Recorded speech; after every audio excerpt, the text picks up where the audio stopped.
Films Bhojpuri Sonu चोरे।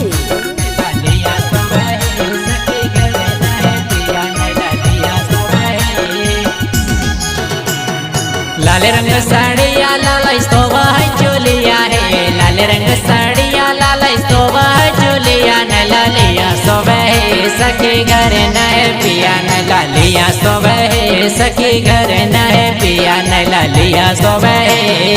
लाल रंग साड़िया लाल स्तोबा चोलिया है, लाल रंग साड़िया लाल स्तोबा चोलिया न लालिया सोबे सखी घर न पिया न लालिया सोबे सखी घर न पिया न लालिया सोबे।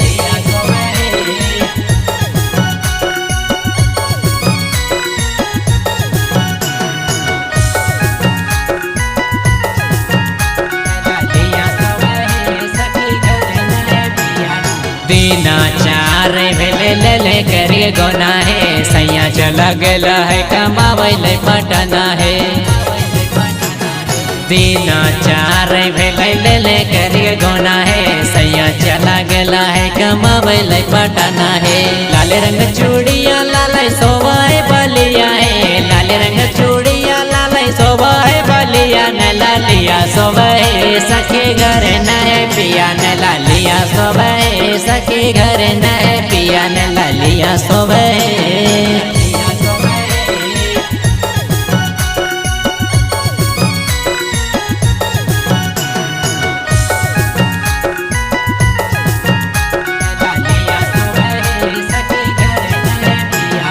गलवा में हार सोबे हाथ में कंगना है, सैया छोड़ी गेले बड़ी तरसलई मना है।